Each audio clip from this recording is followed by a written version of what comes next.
Kasus aneh yang menggelikan. Dikisahkan ada seorang lelaki yang ingin menyewa keledai milik Abu Jahil. Keledai tersebut akan digunakan sebagai kendaraan untuk perjalanannya menuju kota. Secara kebetulan Abu Jahil juga punya tujuan yang sama.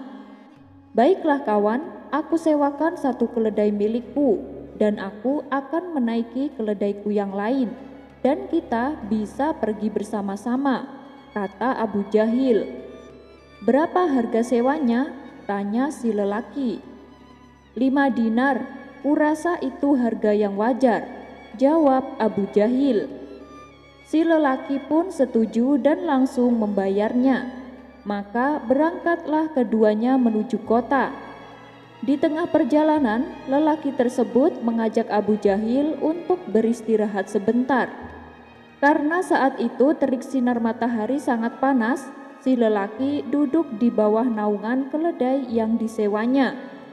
Melihat hal itu, timbul sifat serakah pada diri Abu Jahil. Ia pun lalu memberitahu kepada si lelaki bahwa bayangan keledai yang menaunginya belum termasuk dalam sewa, dan si lelaki harus membayar biaya tambahan untuk itu. Tentu saja si lelaki tidak terima dan tak mau membayarnya. Akhirnya terjadilah pertengkaran antara keduanya. Karena tak ada yang mau mengalah, pertengkaran pun semakin memanas.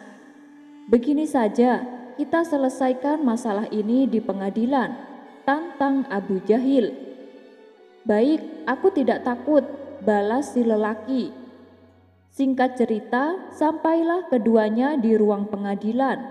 Di hadapan Tuan Hakim, Abu Jahil berkata, "Yang mulia, ketika orang ini menyewa keledai saya, dia hanya menyewa tubuhnya, bukan bayangannya. Jika dia ingin menggunakan bayangan itu, dia harus membayar biaya tambahan. Tapi dia malah menolaknya." Mendengar aduan Abu Jahil, Tuan Hakim agak terkejut dan heran, sebab ini adalah perkara aneh yang belum pernah ia dengar. Tapi sebagai hakim yang bijak, ia tetap meladeninya dengan adil. "Benar begitu?" tanya Tuan Hakim kepada si lelaki. "Benar yang mulia, saya memang menyewa keledainya, tapi bayangan yang saya gunakan kan juga berasal dari keledai tersebut. Lalu kenapa saya harus disuruh membayar?" ujar si lelaki. Abu Jahil menyahut, "Karena yang aku sewakan hanya keledainya, bukan beserta bayangannya. Jadi harus ada biaya tambahan." Pertengkaran pun kembali terjadi, dan kali ini lebih hebat dari sebelumnya. Sementara Tuan Hakim yang tak mau ambil pusing segera memanggil Abu Nawas untuk menyelesaikan masalah ini. Ketika Abu Nawas sudah datang, ia lalu diberitahu Tuan Hakim pokok permasalahan yang sedang diributkan. Kemudian Abu Nawas berkata kepada keduanya, "Aku akan memberikan keputusan yang adil dengan masalah yang menimpa kalian. Wahai Abu Jahil, gugatanmu untuk meminta biaya tambahan itu sudah benar, karena orang ini hanya menyewa keledaimu bukan beserta bayangannya. Sekarang beritahu aku berapa biaya tambahan yang kau inginkan?" tanya Abu Nawas. "Sama seperti harga sewa keledai, yaitu 5 dinar, jawab Abu Jahil. "Dan kamu keluarkan uang 5 dinarmu, perintah Abu Nawas kepada si lelaki. "Tapi ini hanya sisa uang yang aku miliki. Kalau aku memberikannya, besok anak dan istriku akan makan apa?" kata si lelaki menahan tangisnya. "Sudah, turuti saja perintahku," tegas Abu Nawas. Akhirnya terpaksa si lelaki mengeluarkan uang 5 dinar dan menyerahkannya kepada Abu Nawas. "Wahai Abu Jahil, sekarang ikut aku keluar," ajak Abu Nawas. Ketika keduanya sudah berada di luar halaman, Abu Nawas menunjukkan bayangan uang akibat terkena sinar matahari. "Hai Abu Jahil, kau lihat bayangan uang yang aku pegang. "Silakan ambil bayangan itu sebagai biaya tambahannya," kata Abu Nawas. "Kenapa seperti itu? Yang aku minta uangnya, bukan bayangannya," protes Abu Jahil. "Dengar ya Abu Jahil, sewa keledai dibayar pakai uang sewa. Bayangan keledai juga dibayar pakai bayangan uang," jelas Abu Nawas. Mendengar hal itu, Abu Jahil pun merasa kecewa. Rencana busuknya untuk mendapatkan uang tambahan menjadi gagal gara-gara akal cerdik Abu Nawas.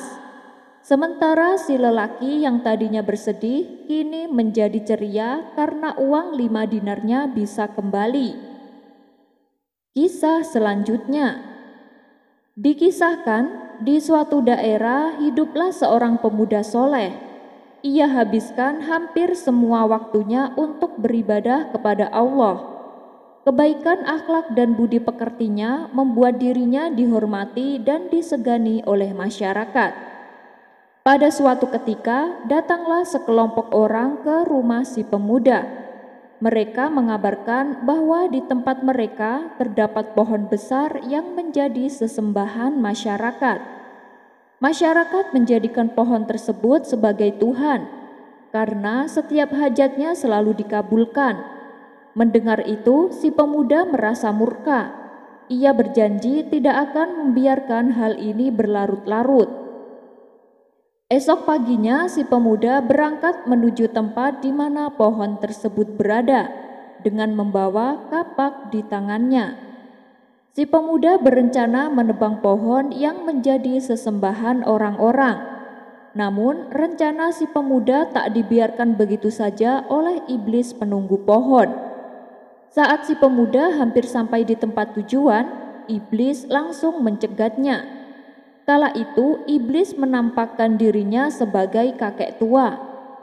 "Hai pemuda, hendak kemana kamu?" tanya sang iblis.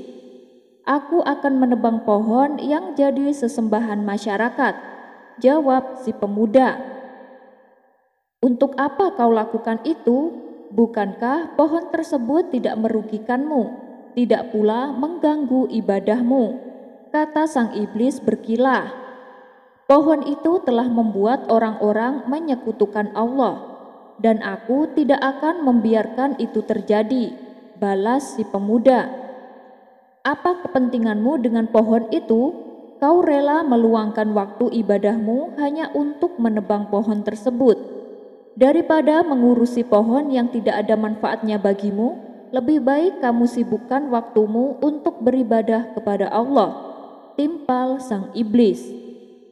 "Menebang pohon juga sebagian dari ibadahku, supaya manusia tidak tersesat oleh kesyirikan," jawab si pemuda. "Kalau kamu masih bersikeras untuk menebangnya, berarti kamu harus bertarung denganku," ancam sang iblis. Si pemuda tidak gentar sama sekali dengan ancaman iblis tersebut. Maka terjadilah pertarungan antara iblis dan si pemuda. Tak perlu waktu lama, si iblis berhasil dikalahkan. Dengan hebatnya si pemuda membanting iblis dan menduduki dadanya. Hal ini membuat iblis kewalahan dan tak berdaya. "Saya minta ampun, lepaskanlah aku," pinta sang iblis. Si pemuda lalu berdiri dan melepaskannya. "Hai anak muda, sesungguhnya Allah tidak mewajibkanmu menebang pohon tersebut. Kamu juga tidak menanggung dosa atas orang-orang yang menyembah pohon itu. Lalu untuk apa kau lakukan itu? Bukankah Allah punya para nabi dan rasul yang diutus di permukaan bumi ini?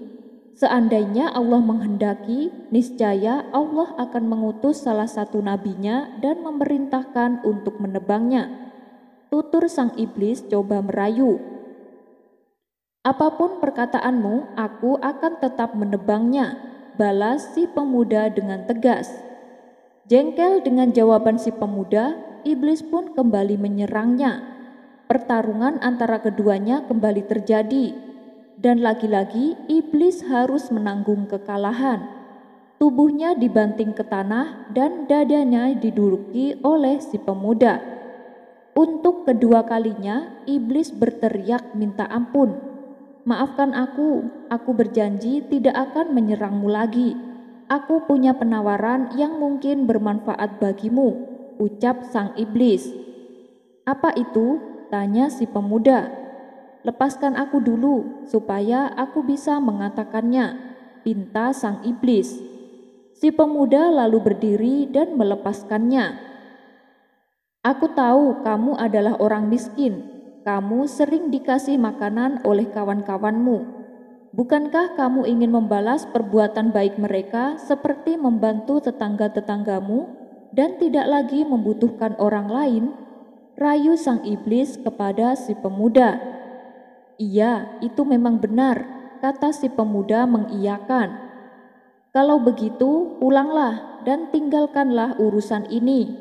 Setiap malam nanti aku akan meletakkan 2 dinar di bawah kepalamu. Saat pagi hari kamu bisa mengambilnya, lalu membelanjakannya untuk dirimu dan keluargamu, serta menyedekahkan untuk teman-temanmu. Hal itu tentu akan lebih bermanfaat bagimu dan bagi kaum muslimin, ketimbang menebang pohon yang disembah ini.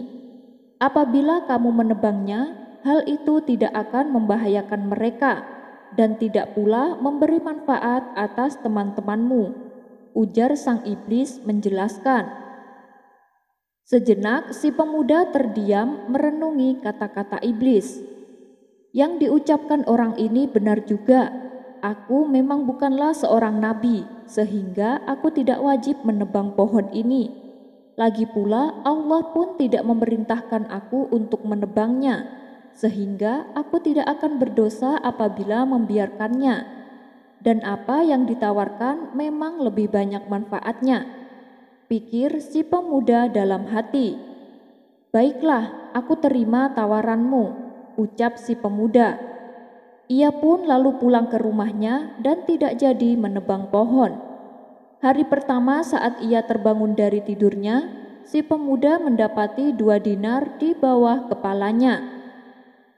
Lalu si pemuda mengambil uang tersebut untuk kebutuhan hidupnya. Begitu pula pada keesokan harinya. Akan tetapi pada hari ketiga, ketika ia terbangun dari tidurnya, dia tidak mendapati sesuatu apapun.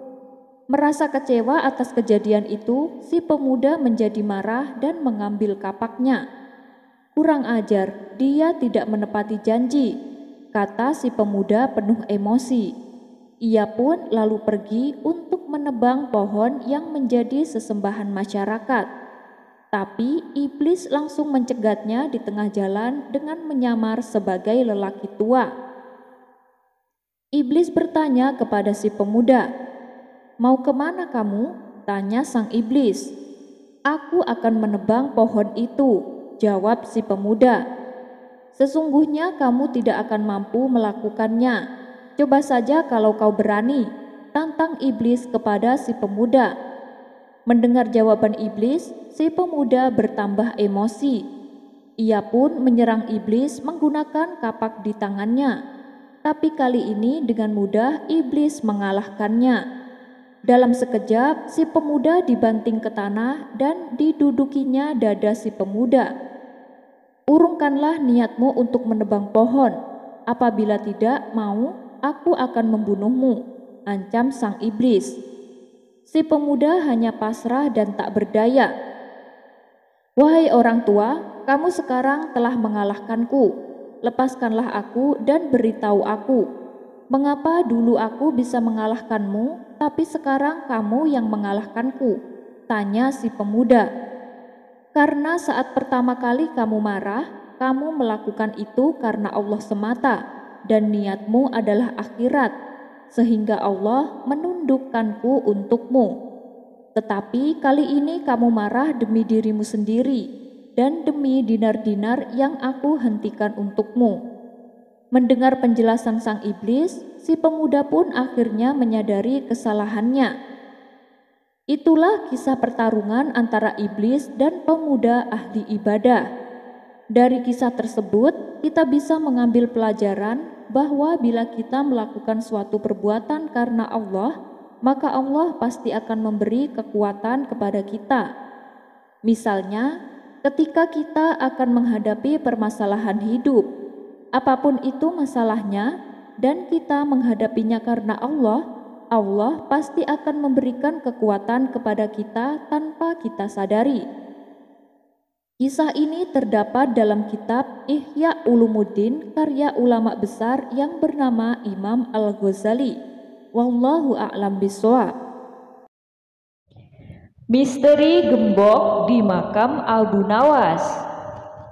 Mungkin di antara kita pernah mendengar sosok Abu Nawas atau bahkan mengetahui secara rinci tentang Abu Nawas. Mungkin bagi yang belum mengetahui siapakah sosok Abu Nawas itu, inilah profil singkat tokoh yang dianggap lawak namun juga dianggap ulama besar. Tokoh super lucu yang tiada bandingnya ini aslinya orang Persia yang dilahirkan pada tahun 750 Masehi di Ahwaz, meninggal pada tahun 819 Masehi di Baghdad.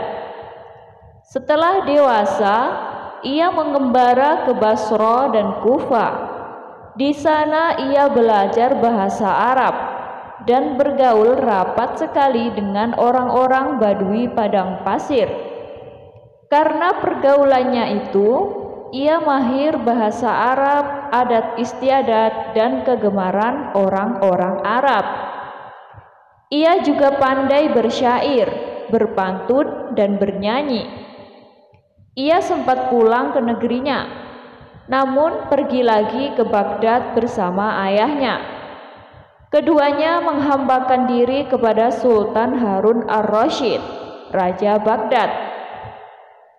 Nama Abu Nawas begitu populer di kalangan umat muslim pada umumnya dan masyarakat Baghdad pada khususnya, sehingga cerita-cerita yang mengandung humor banyak yang dinisbatkan berasal dari Abu Nawas.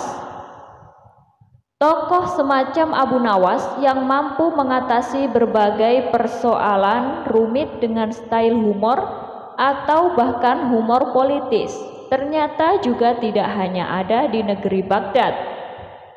Kita mengenal Syekh Juha yang hampir sama piawainya dengan Abu Nawas, juga Nasaruddin Hoja, sang sufi yang lucu namun cerdas.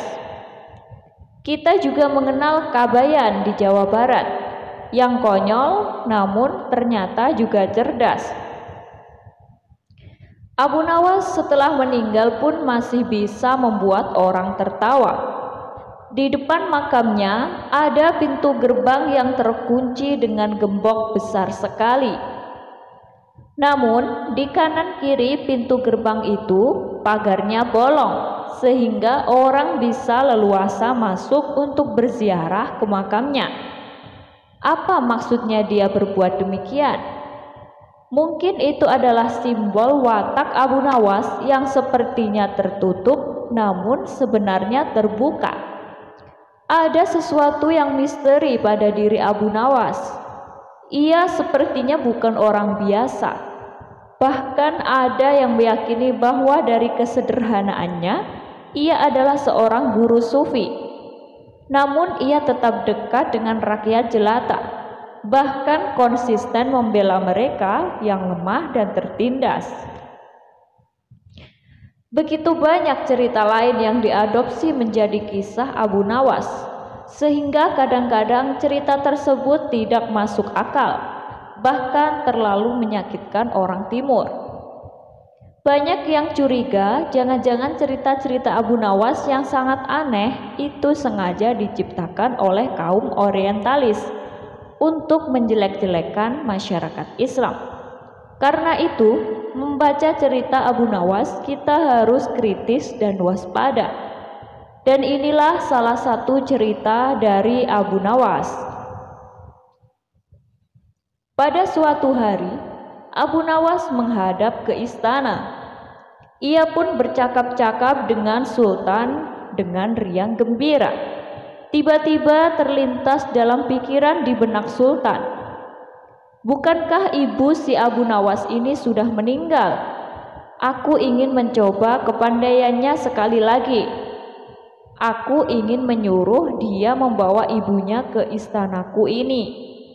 Kalau berhasil, akan aku beri hadiah 100 dinar. Hai Abu Nawas, titah Sultan, besok bawalah ibumu ke istanaku. Nanti aku beri engkau hadiah 100 dinar. Abu Nawas kaget. Bukankah beliau sudah tahu kalau ibuku sudah meninggal? Tapi mengapa beliau memerintahkan itu, pikirnya. Namun dasar Abu Nawas, ia menyanggupi perintah itu. Baiklah tuanku, esok pagi hamba akan bawa ibu hamba menghadap kemari, jawabnya mantap. Setelah itu ia pun mohon diri. Sesampainya di rumah, setelah makan dan minum, ia pergi lagi. Dijelajahinya sudut-sudut negeri itu, menyusuri jalan, lorong, dan kampung untuk mencari seorang perempuan tua yang akan dijadikan sebagai ibu angkat. Rupanya tidak mudah menemukan sesosok perempuan tua. Setelah memeras tenaga mengayun langkah ke sana kemari hingga jontor, barulah ia menemukan yang dicari. Perempuan itu adalah seorang pedagang kue di pinggir jalan yang sedang memasak kue-kue dagangannya. Dihampirilah perempuan tua itu. Hai ibu, bersediakah engkau kujadikan ibu angkat? Kata Abu Nawas. Kenapa engkau berkata demikian? Tanya si ibu tua itu. Apa alasannya? Maka diceritakanlah perihal dirinya yang mendapat perintah dari Sultan agar membawa ibunya ke istana, padahal ibunya sudah meninggal. Juga dijanjikan akan membagi 2 hadiah dari Sultan yang akan diterimanya. Uang itu dapat ibu simpan untuk bekal meninggal bila sewaktu-waktu dipanggil Tuhan, kata Abu Nawas. Baiklah, kata si ibu tua itu, aku sanggup memenuhi permintaanmu itu. Setelah itu Abu Nawas menyerahkan sebuah tasbih dengan pesan agar terus menghitung biji tasbih itu meskipun di depan Sultan, dan jangan menjawab pertanyaan yang diajukan. Sebelum meninggalkan perempuan itu, Abu Nawas wanti-wanti agar rencana ini tidak sampai gagal. Untuk itu, ia akan menggendong perempuan tua itu ke istana. Baiklah anakku, moga-moga Tuhan memberkatimu, kata si ibu tua, dan terutama kepada ibuku. Keesokan harinya, pagi-pagi sekali Abu Nawas sudah sampai di istana, lalu memberikan salam kepada Sultan. Waalaikumsalam Abu Nawas, jawab Sultan. Setelah itu Sultan memandang Abu Nawas. Bukan main terkejutnya Sultan melihat Abu Nawas menggendong seorang perempuan tua. Siapa yang kamu gendong itu? Tanya Sultan. Diakah ibumu? Tapi kenapa siang begini kamu baru sampai? Benar tuanku, inilah Ibu Pati. Beliau sudah tua dan kakinya lemah. Dia tidak mampu berjalan kemari, padahal rumahnya sangat jauh. Itu sebabnya Pati gendong ibu kemari, kata Abu Nawas sambil mendudukkan ibu tua di hadapan Sultan.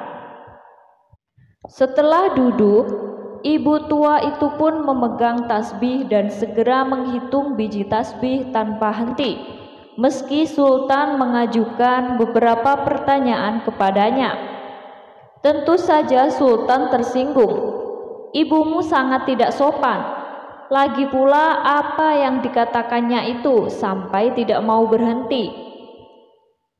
Sembah Abu Nawas. Ya tuanku Syah Alam, suami Ibu Pati ini 99 banyaknya.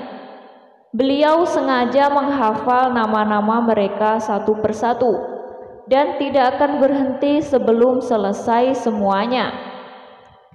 Demi mendengar ucapan Abu Nawas tadi, perempuan tua itu pun melempar tasbih dan bersembah datang kepada Sultan. "Ya tuanku Syah Alam," katanya, "adapun Pati ini dari muda sampai tua begini hanya seorang suami hamba. Apabila sekarang ini berada di hadapan tuanku, itu adalah atas permintaan Abu Nawas. Dia berpesan agar Pati menghitung-hitung biji tasbih dan tidak menjawab pertanyaan tuanku. Nanti Abu Nawas akan membagi 2 hadiah yang akan diterimanya dari tuanku." Begitu mendengar ucapan perempuan tua itu, Sultan tertawa dan menyuruh memukul Abu Nawas 100 kali. Ketika perintah itu akan dilaksanakan, Abu Nawas minta izin untuk dipertemukan dengan Sultan. "Ya tuanku, hukuman apakah yang akan tuanku jatuhkan kepada hamba ini? Karena engkau berjanji kepadaku akan membawa ibumu kemari, aku pun berjanji akan memberi hadiah uang 100 dinar. Tapi karena kamu tidak bisa memenuhi janjimu, dapatlah engkau 100 kali pukulanku," kata Sultan. "Ya tuanku Syah Alam," kata Abu Nawas, "Pati berjanji dengan perempuan tua ini akan membagi 2 hadiah yang akan tuanku berikan kepada hamba. Tetapi karena sekarang hamba mendapat dera, hadiah itu juga harus dibagi 2. Karena yang bersalah 2 orang. Pati terimalah hukuman itu, tetapi 50 seorang dengan perempuan tua ini." Dalam hati Sultan bergumam, jangankan dipukul 50 kali, dipukul sekali saja perempuan tua ini tidak akan mampu berdiri. Setelah itu, Sultan memberi 50 dinar kepada perempuan tua itu sambil berpesan agar tidak cepat percaya kepada Abu Nawas bila lain kali menemuinya. Dengan sukacita diterimanya hadiah itu dan dipandangnya Abu Nawas. "Ya tuanku Syah Alam, ampun beribu ampun. Jika ibuku telah mendapat anugerah dari Paduka, tidak adil kiranya bila anaknya ini dilupakan begitu saja." "Ya, terimalah pula bagianmu," ujar Baginda sambil tersenyum. Semua orang tertawa dalam hati. Setelah Abu Nawas bermohon diri pulang ke rumah, demikian pula perempuan tua itu dan semua yang hadir di Balairung dengan perasaan masing-masing. Abu Nawas mau menjual matahari. Warga dan raja jadi kebingungan. Sejumlah penduduk kota Baghdad berkumpul di depan istana Baginda Raja Khalifah Harun ar-Rasyid. Sebagian kasak-kusuk tidak jelas, sebagian lagi berteriak-teriak menuntut Abu Nawas ditangkap. Mereka protes baliho raksasa milik Abu Nawas yang dipasang di depan rumahnya. "Dijual cepat, matahari Baghdad. Siapa cepat dapat bonus anak onta." Penduduk yang kasak-kusuk di depan istana itu rata-rata panik jika matahari Baghdad jadi dijual. Bagaimana mungkin mereka bisa hidup berlama-lama di kolong langit Baghdad tanpa matahari? Jika pindah ke Zahu, mereka khawatir daerah ini tertinggal. Infrastruktur di sana kurang canggih dibanding infrastruktur di Baghdad. Pindah ke Bakhtaran enak, tidak jauh dari Baghdad, tapi bahasa penduduk di sana sulit dipelajari. Pokoknya pindah keluar Baghdad adalah masalah. Sementara bertahan di Baghdad jika tanpa matahari juga bukan perkara gampang. "Abu Nawas, kamu serius mau menjual matahari?" Tanya Baginda Raja sambil mengamati massa yang terus membludak di depan istananya. Benar Baginda, supaya kita bisa ikut cara mereka menggunakan otak. Maksud kamu apa? Tanya Baginda Raja lagi dengan nada kaget. Begini Baginda, apakah Baginda senang infrastruktur di Baghdad terbangun hebat di zaman Baginda? Baginda bangga bisa menjadi teladan buat rakyat bahwa selama menjabat sebagai khalifah, Baginda tidak korupsi. Baginda senang tidak mempertontonkan keserakahan dengan menguasai ratusan ribu hektar padang pasir. Padahal, Baginda bisa melakukannya dengan kekuasaan yang sekarang Baginda genggam. Abu Nawas, coba ke inti masalah. Jika Baginda turun dan tanya massa yang sekarang berdemonstrasi itu, ketahuilah bahwa mereka akan menjawab, buat apa bangun infrastruktur? Infrastruktur tidak bisa dimakan.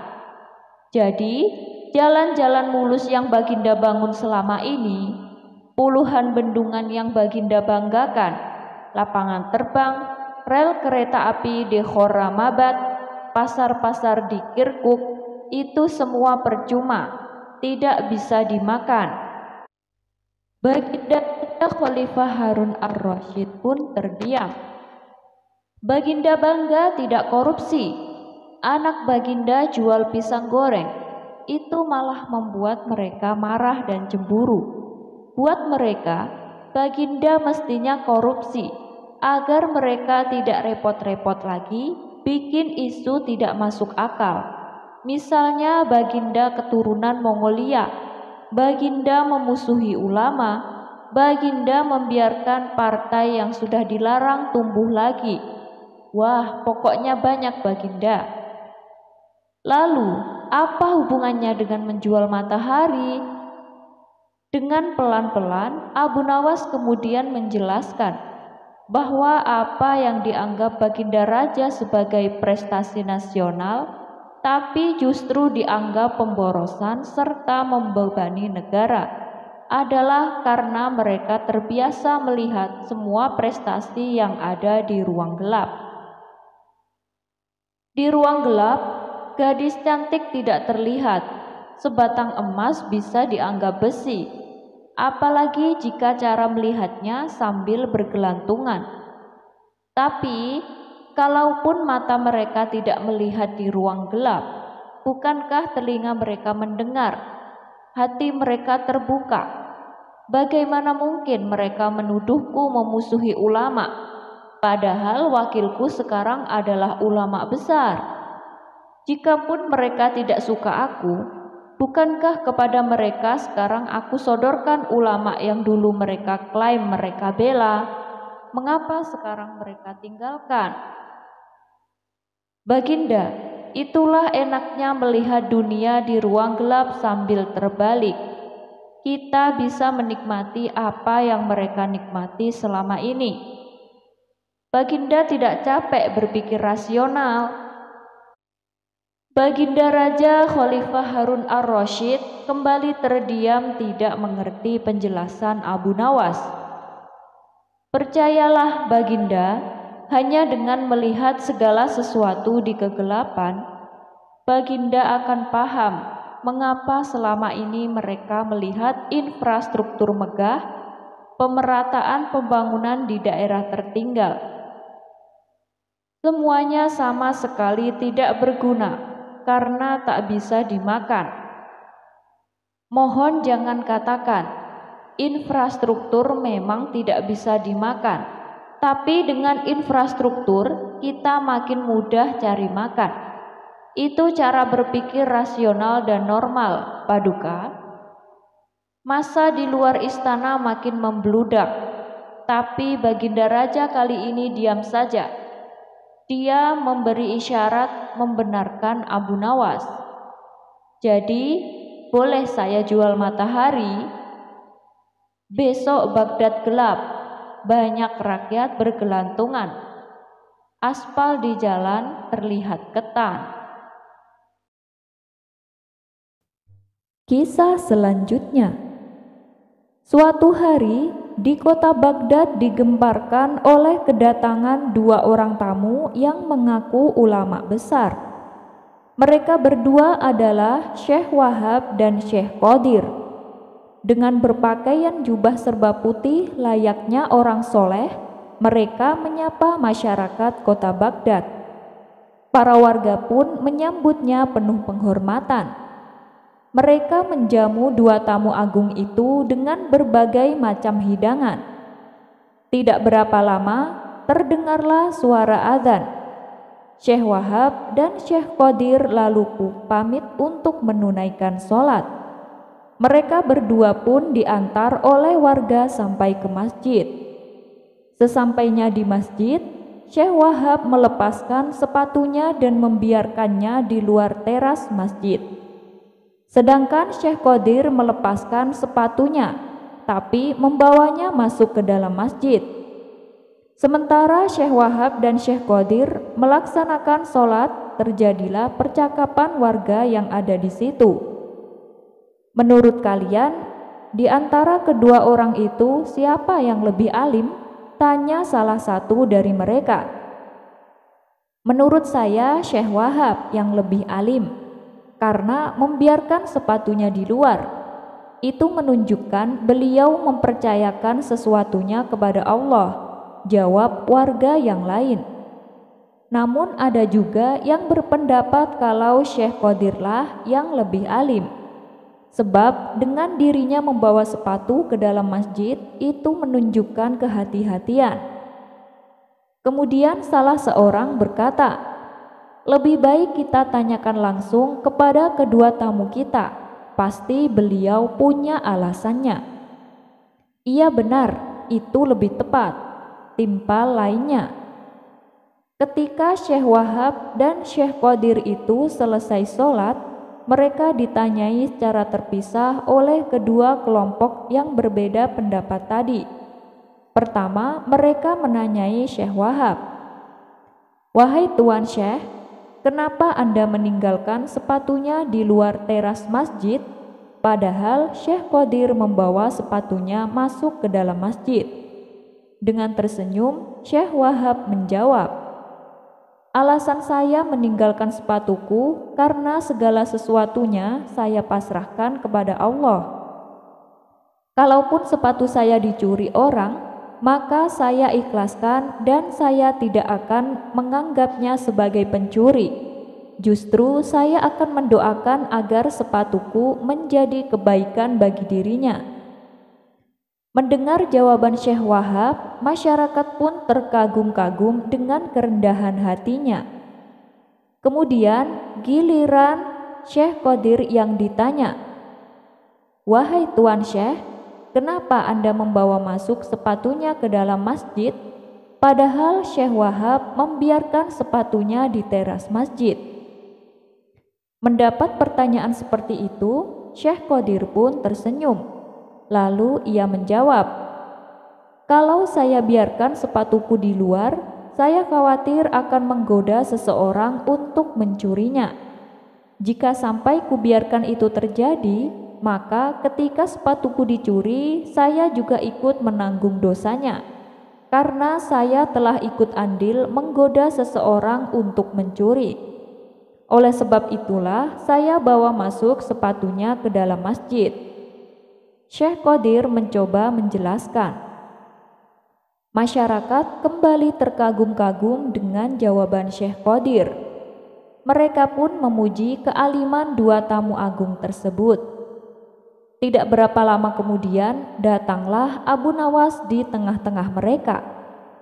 "Waduh, kalian semua gampang terlena dengan perkataan yang terkesan bijak padahal biasa saja," kata Abu Nawas kepada warga yang berkumpul. "Maksudnya bagaimana Abu Nawas?" Kedua tamu itu memang orang alim. Mereka berdua juga bijak dalam bertutur kata, balas salah satu warga.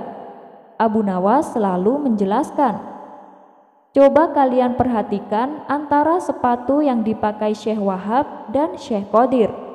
Keduanya berbeda.